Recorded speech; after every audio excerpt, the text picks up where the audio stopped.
The bank teller pushed the paper across the desk. My signature was perfectly replicated. The ink was blue. The pressure points matched my natural hesitation on the loops, and the date was 3 weeks ago. It was a flawless forgery for a $75,000 business loan. There was just one problem.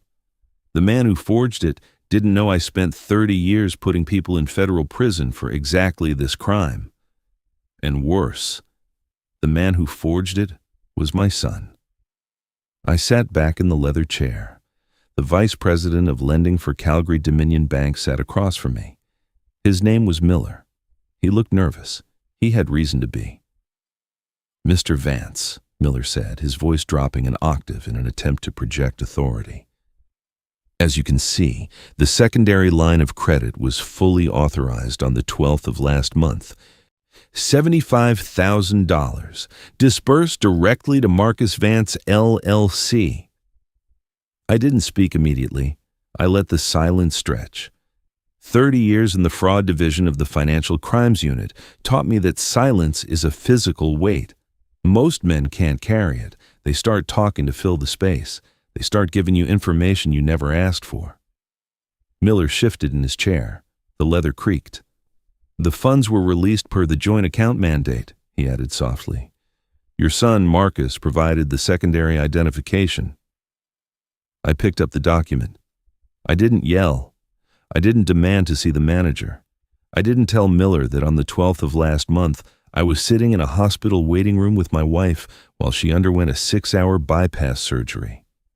I didn't tell him that I hadn't signed a physical financial document in over 3 years. "I see," I said. My voice was flat, emotionless. A flat voice gives nothing away. It gives the enemy no target to shoot at. "Is there a problem, Arthur?" Miller asked. He wiped a microscopic bead of sweat from his upper lip. "Just reviewing the timeline," I said quietly.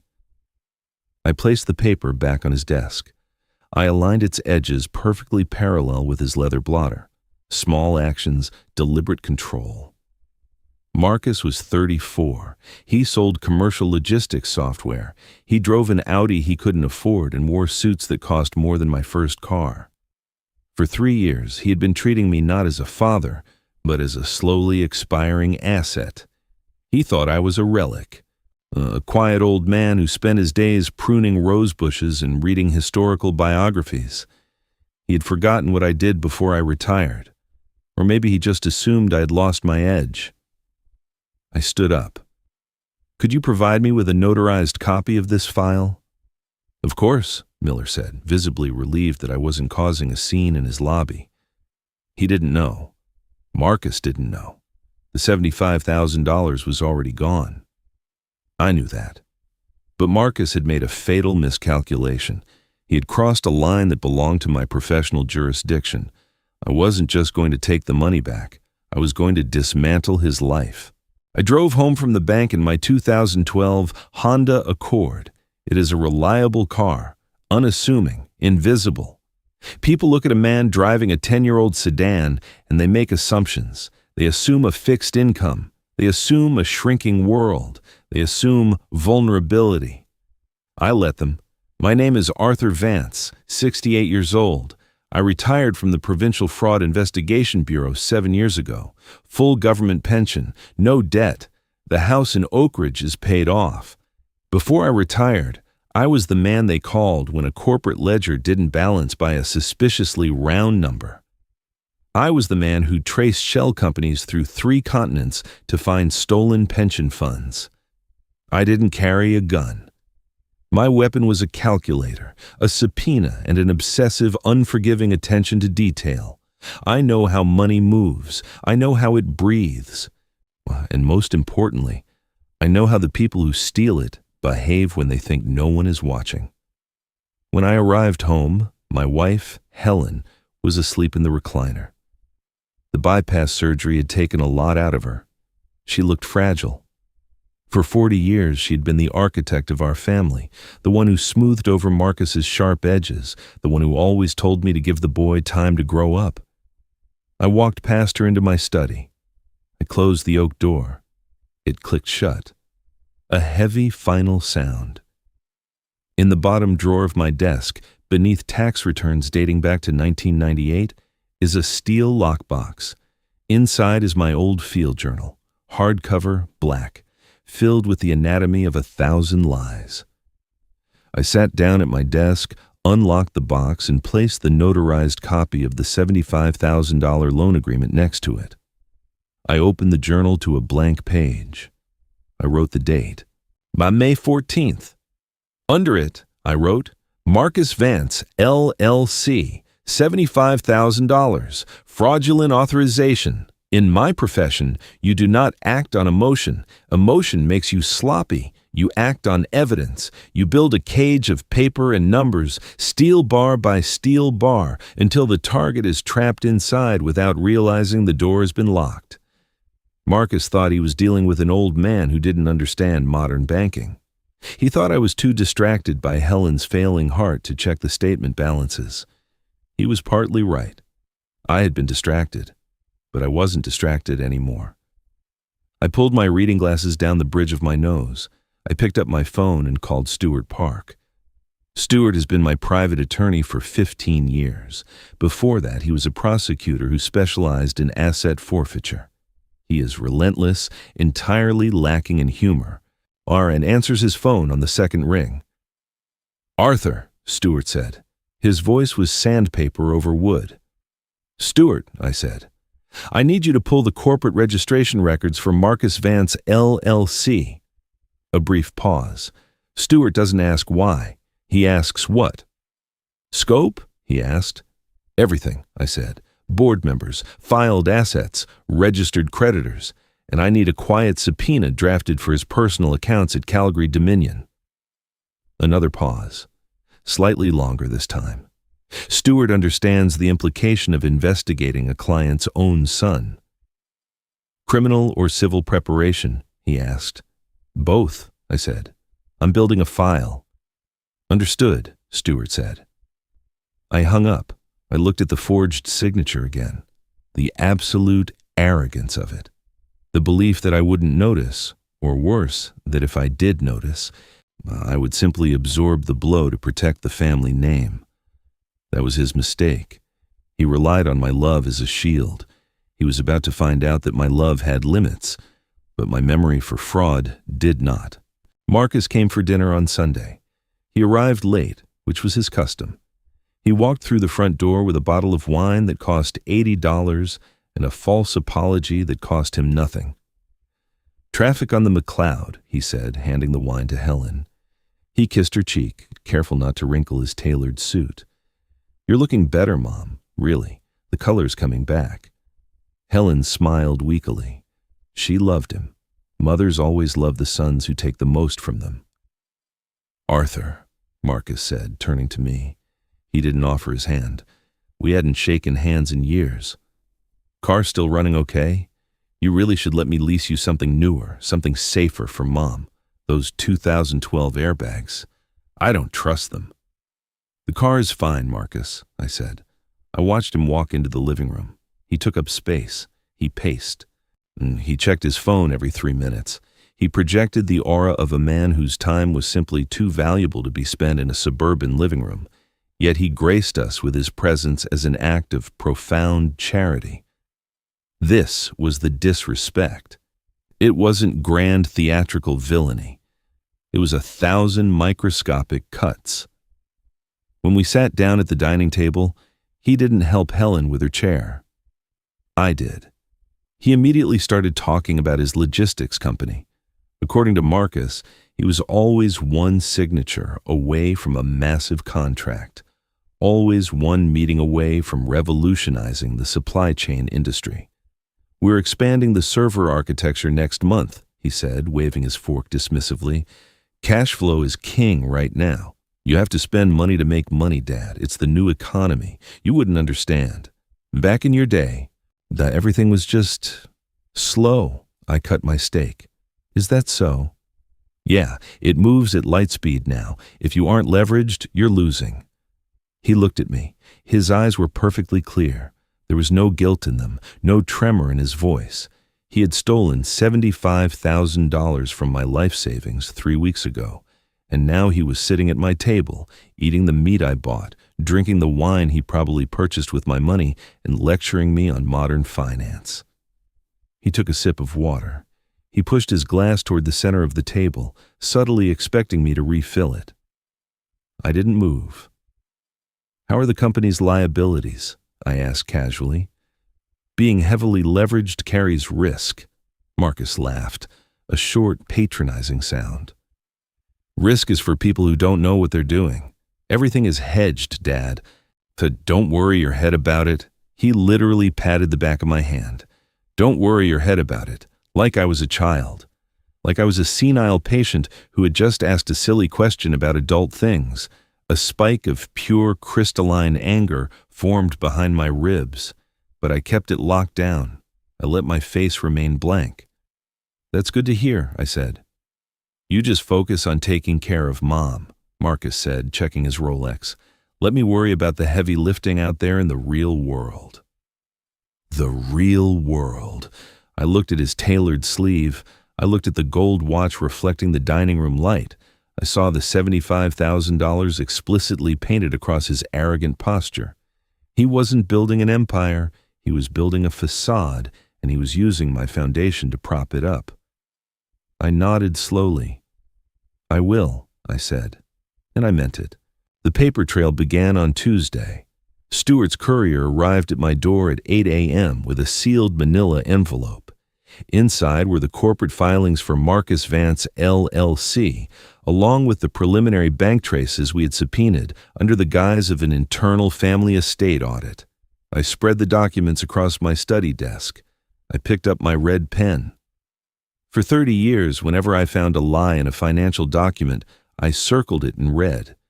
By 10 a.m., Marcus's corporate filings looked like a slaughterhouse. He was drowning. The software company wasn't expanding. It was hemorrhaging cash. He had 2 outstanding commercial leases in default. His payroll was essentially floating on a high-interest bridge loan that was due to collapse in less than 90 days. And then there was the $75,000. I tracked the disbursement, and it didn't go into server architecture or logistics development. Within 48 hours of clearing his business account, the money fractured into a dozen different directions. $40,000 went to a private venture capital firm, a massive penalty payment for a breached contract. $12,000 went to cover overdue quarterly taxes.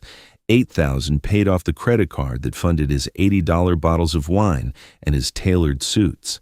The rest paid his mortgage in Aspen Woods. He hadn't stolen the money to build a future. He had stolen it to survive the present. I sat back in my chair. In fraud, there are 2 types of thieves: desperate thieves and arrogant thieves. Marcus was both. He was desperate enough to forge his father's signature, but arrogant enough to believe his father's mind was too degraded to catch it. At 1 p.m., I drove to the notary public whose stamp appeared on the loan authorization. Her name was Sarah Jenkins. A small office in a strip mall near the university. I walked in, placed the notarized document on her counter, and tapped the seal. "Ms. Jenkins," I said, "my name is Arthur Vance. I'm a retired investigator for the Provincial Fraud Bureau." She looked up. She was young, overworked. "How can I help you, sir?" "You notarized this signature on the 12th of last month," I said, pointing to the blue ink. "I am Arthur Vance. I was not in this office on the 12th. I was at the Foothills Hospital Cardiology Wing. I have the surgical logs to prove it." Her face went completely white. The color drained out of her lips. I always check ID, she stammered. "I'm sure you do," I said, my voice cold and even. "Who stood in front of you and presented an ID with my name on it?" She hesitated. She looked at the door. "Understand this," I said, leaning forward slightly, the quiet power of my former badge returning to my shoulders. "This is a forged document for a $75,000 theft. If you lied on your ledger, that makes you an accessory to Class A felony fraud. You lose your license, you lose your bond, you go to prison." She swallowed hard. Her hands were shaking. She turned to her logbook, flipped back 3 pages, and pointed a trembling finger at a line. "A younger man came in," she whispered. "He said he was Arthur Vance, Jr. He said he was a co-signer matching the primary ID on file. He had a letterhead. He looked official." I looked at the ledger. Marcus had used a fake corporate letterhead to bypass the physical presence requirement, leaning on a technicality in the commercial code he thought I didn't know. "I need a photocopy of this ledger page," I said, "and I need your sworn, signed statement detailing exactly what happened. Today." "Yes, sir," she said quickly. "I had the smoking gun. The bank records proved the theft. The ledger proved the forgery. The corporate defaults proved the motive. The cage was built. The steel bars were welded shut. It was almost time to turn on the lights. If you've ever had someone look you in the eye and smile while picking your pocket, you know the particular kind of anger that follows. If you believe that silence is not weakness, but a weapon waiting to be aimed, click subscribe, because the trap is set and the door is about to close. By Friday, I had a binder 3 inches thick. It sat on the left corner of my desk, heavy, dense with consequence. Every transaction, every lie, every desperate attempt Marcus had made to cover his financial ruin with my money was indexed and tabbed. I didn't call the police, not yet. If you hand a file like this to the police, the bureaucracy takes over. It becomes clinical. Arrest warrants, bail hearings, lawyers talking in generic sterile courtrooms. That wasn't good enough. Marcus hadn't just stolen money from an institution, he had stolen from his mother's security net while she was on an operating table. He had treated my legacy as a scrapyard he could loot whenever his own vanity project required parts. If you have ever been looked in the eye by someone you loved and realized they were assessing your net worth instead of your humanity, you know exactly what kind of coldness settles into your chest. If you have ever smiled and offered a plate of food to a family member who secretly believed you were a fool, you know that true revenge isn't loud. It isn't a scream. It's a precisely timed avalanche. If you want to see how an empire of arrogance is demolished with a single piece of paper, keep listening. Because what I did next didn't involve the police. It involved his board of directors. I picked up my phone and called Miller, the vice president at Calgary Dominion Bank. "Mr. Vance," he answered. He sounded tense. I hadn't spoken to him since I asked for the notarized copy. "Miller," I said, "I am requesting a mandatory freeze on the secondary line of credit attached to my primary account." "A freeze, sir? Is everything all right?" "No," I said. "The signature on the authorization of the 12th was forged. The notary has provided a sworn statement confirming the identity theft." Silence on the line. I could hear Miller stop breathing. A $75,000 fraudulent disbursement on his watch was a career-ending vulnerability. "Arthur, Mr. Vance," he stammered, "are you saying your son—" "I am saying," I interrupted, cutting through his panic, "that Marcus Vance LLC has trafficked in stolen funds. As the primary account holder, I am mandating a complete recall of the disbursed credit under the Fraud Protection Act of 2011. They've already spent the money, sir. We can't just pull it back from— You will freeze Marcus Vance LLC's attached operational accounts," I said, my voice dropping to that icy, absolute tone I use during interrogations. "You will flag the corporate entity for critical risk status, and you will notify his private investors that their primary vendor account is under a criminal fraud lock." I have to call legal." "Call them," I said. "Tell them Arthur Vance from the Provincial Fraud Bureau is holding the paper." I hung up the phone. The bank freeze would take approximately 3 hours to hit Marcus's system. He didn't know it yet, but his corporate credit cards were currently turning into useless pieces of plastic. His payroll checks were bouncing. His venture capital backers were about to receive automated red flag alerts from the banking clearinghouse. When I stood up from my desk, I straightened my tie. I put on my coat. I picked up the heavy binder. Tonight, Marcus was hosting a large corporate dinner at a downtown steakhouse to celebrate his company's resilience. He had invited all his investors, his senior staff, and his wife, Clara. He hadn't invited me. I didn't need an invitation. I was walking in with the bill. The steakhouse was called The Wellington. It smelled of aged beef, expensive cigars, and old money. The kind of place where men in heavy wool suits made deals that ruined the men in cheap suits. Marcus had reserved the private dining room in the back, glass walls, mahogany table, seating for 14. I arrived at 7:30 p.m. I wore the dark charcoal suit I used to wear to federal indictments. Some clothes carry memory. This suit remembered how to destroy vanity. The maitre d' tried to stop me at the entrance to the private room. "Excuse me, sir," he said smoothly. "That's a private corporate event for Mr. Vance's party." "I know," I said. "I'm Arthur Vance." He hesitated. The name matched, but my age didn't fit the demographic of the aggressively young tech executives inside. Before he could double-check the guest list, I walked past him and pushed the heavy glass doors open. The room was loud, glasses clinking, laughter. Marcus sat at the head of the table. To his right sat two men I recognized from my background check, lead partners at an angel investment firm. To his left sat Clara, his wife. The laughter died immediately when I walked in. Marcus stopped mid-sentence. His wineglass froze halfway to his mouth. For a split second, the polished, untouchable CEO mask slipped, and I saw the exact expression he used to wear at 14 when I caught him lying about his report card. "Dad," he said. His voice was too loud for the sudden quiet in the room. What are you doing here? Did something happen to Mom?" "Your mother's resting," I said. I didn't raise my voice. I didn't need to. In a room full of people trying to dominate the space with volume, genuine power is absolute stillness.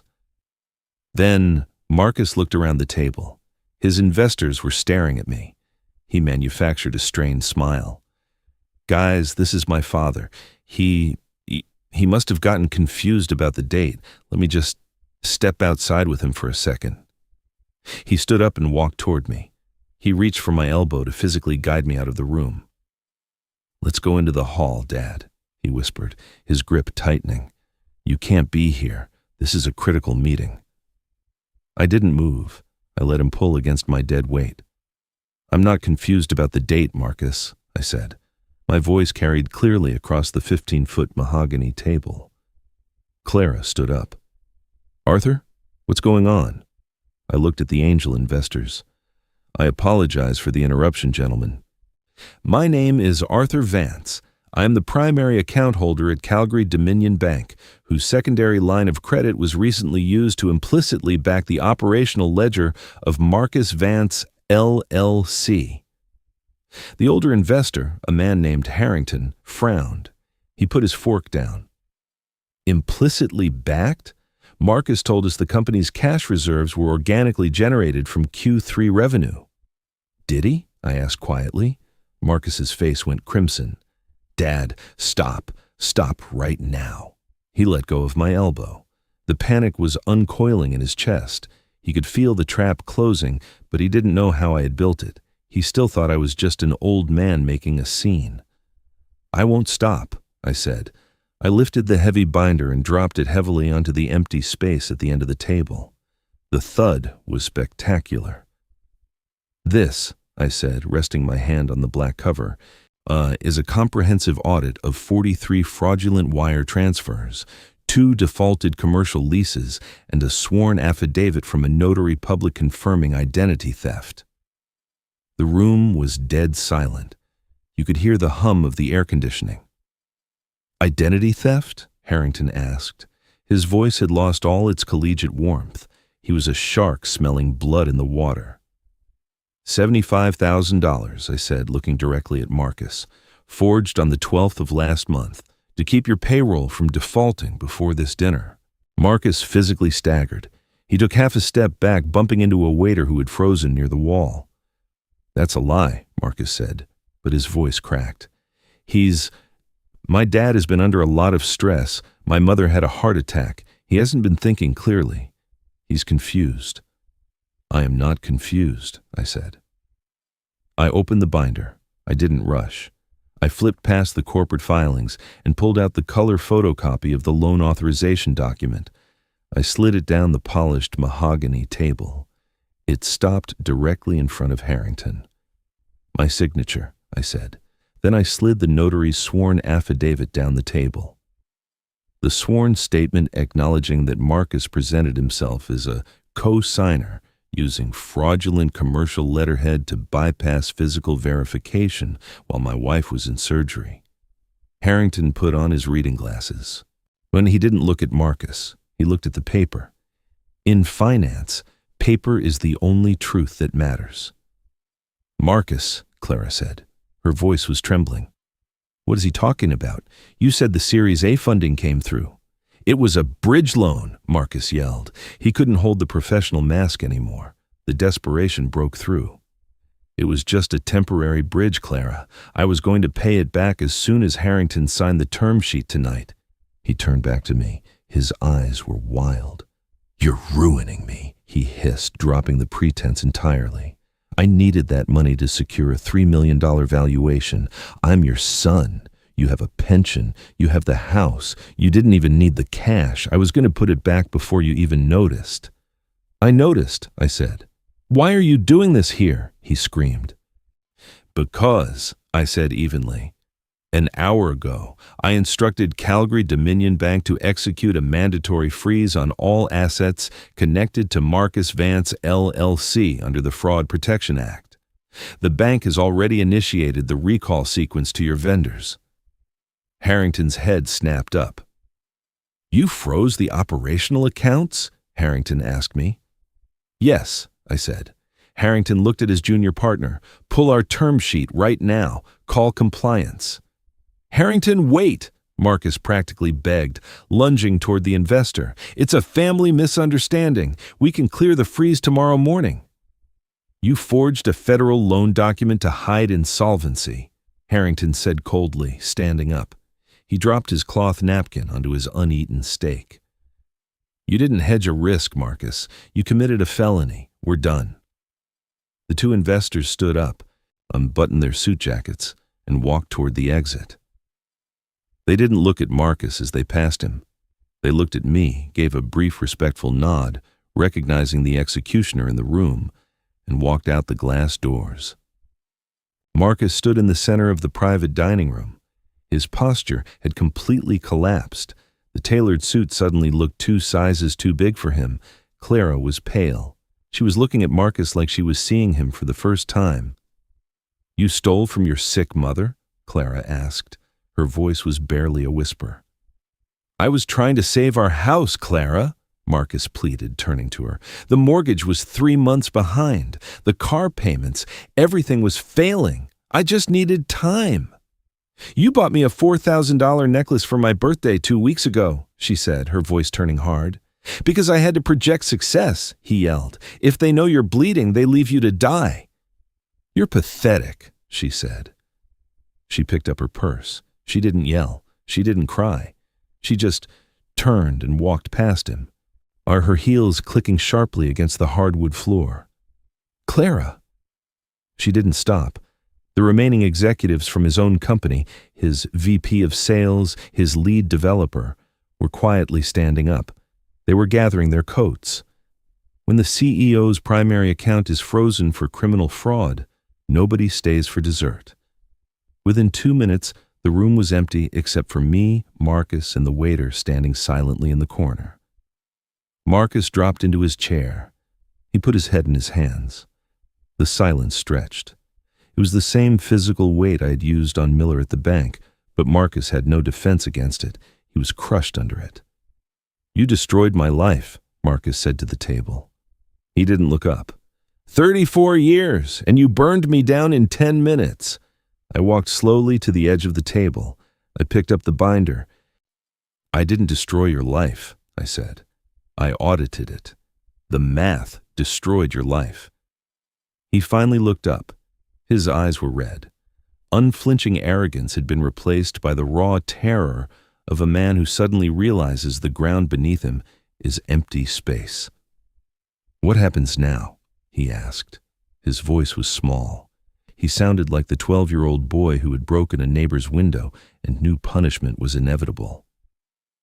"Now," I said, "Stewart Park files the civil recovery demand. The bank's internal fraud team hands their file over to the RCMP Financial Crimes Division. They will issue a warrant for forgery and theft by conversion." He stared at me. "You're sending me to prison." "You sent yourself." "I'm your son," he whispered, "and I investigated criminals for 30 years, I said. "The only difference between you and the men I put away is that they didn't expect me to pay for the privilege of being robbed." Machinery of justice is slow, but when it starts moving on an oiled track of flawless evidence, it is unstoppable. The RCMP arrested Marcus at his home in Aspen Woods 3 days later. He didn't resist. His company, Marcus Vance LLC, entered forced receivership by Friday afternoon. The commercial leases were terminated, the remaining assets were liquidated at pennies on the dollar, and the employees scattered. Clara filed for divorce before the preliminary hearing. She hired a vicious attorney who correctly argued that she had no knowledge of the forged loan. She took the house, whatever equity remained in it, and primary custody of my grandson, Thomas. Clara brought Thomas to the house 2 weeks later. She needed to collect some of Marcus's old financial records from the attic for the divorce discovery. She went upstairs. Thomas stayed in the living room with me. He is 7 years old enough to notice when the architecture of his life has suddenly collapsed, but young enough to still ask honest questions about it. He sat on the edge of the leather sofa, looking at his shoes. Then he looked up at me. "Did Dad do something bad?" he asked. I looked at him. I didn't gloss over the reality. I didn't offer him a gentle, evasive platitude. Children recognize a lie faster than any fraud investigator I ever trained. "Yes," I said quietly. He did. Thomas thought about that for a moment. He kicked his heels against the base of the sofa. "Why?" I didn't answer immediately. I thought about the forged blue ink on the authorization document. I thought about the absolute arrogance at the dinner table. And then I thought about the 14-year-old boy who used to lie about his report cards because he was so desperate to seem infallible. "I think he forgot who he was supposed to be," I said. Thomas nodded slowly. That answer seemed to settle the turbulence in his young mind. It provided a boundary. It placed the blame not on an imaginary monster, but on a man who lost his way. It was the only moral closure I could offer him. I received the judgment updates from Stewart Park in clinical monthly emails. August 12th, assets frozen by federal mandate. September 4th, plea negotiations initiated by defense. October 18th, guilty plea entered, restitution ordered, because it was a first offense in a nonviolent financial crime. Marcus didn't get 10 years. He got 2 years less a day in a provincial facility, followed by 3 years of heavily monitored financial probation. The court ordered full restitution of the $75,000, but ordering water from a dry well doesn't quench your thirst. Calgary Dominion Bank, fearing a massive civil liability suit from Stewart Park for failing to physically verify a $75,000 disbursement, settled out of court. They restored the funds to my primary account in exchange for a non-disclosure agreement regarding their internal security failures. I signed it. I had my money back, but I had lost something much larger. I sat in my study on a Tuesday evening in November. The snow was falling heavily outside the window, coating Oak Ridge in a thick insulating layer of white. The house was completely silent. Helen was in the kitchen, making tea. She was recovering beautifully. Her color was back, and her stamina returned. I hadn't told her the details at first. I let the police do the talking. When the RCMP investigator came to the house to officially notify us of the arrest, Helen sat in her recliner and listened without interrupting. When the officer left, she didn't cry. She didn't scream at me for turning him in. She just looked out the window for a long time. "He thought we were already dead," she said quietly. "Yes," I said. "She never asked me to fix it. She never asked me to call Stuart to stop the process. She knew the man she married. She knew the rules I lived by." Marcus called me once from the provincial holding facility, just before his transfer to the medium security block. I accepted the charges. "Dad," he said over the secure line. Static hissed in the background. "I'm here," I said. "I have 30 seconds, he said. His voice was different. The polished corporate cadence was completely stripped away. He sounded incredibly tired. I wanted to ask. "Ask what?" "When you were sitting there at the dinner," he said, "when you opened the binder. Did you feel anything at all?" I held the phone. I looked at the heavy oak desk, at the steel lockbox in the bottom drawer, at the black journal that held the anatomy of 1,000 lies. "I felt precision," I said. He didn't reply. A mechanical voice interrupted the line, announcing that the call time had expired. The line went dead. I put the receiver down. I didn't hate Marcus. Hate requires energy. Hate requires an emotional investment that a professional investigator learns to burn out of their system in the first 5 years on the job. What I felt was the quiet satisfaction of a balanced ledger. He had tested the structural integrity of his father. He had assumed age meant weakness. He had looked at a 68-year-old man and seen a victim. He was wrong. I stood up from my desk. I turned off the brass reading lamp. I locked the study door and walked down the hallway toward the kitchen where my wife was waiting for me. The house was quiet, and the accounts were full. Sometimes power isn't about the money you possess or the car you drive. It's about knowing exactly when to stay completely silent and exactly when to let the evidence speak for you. I told you at the beginning, I'm not a man who screams. I'm a man who builds cages, and the door was finally locked.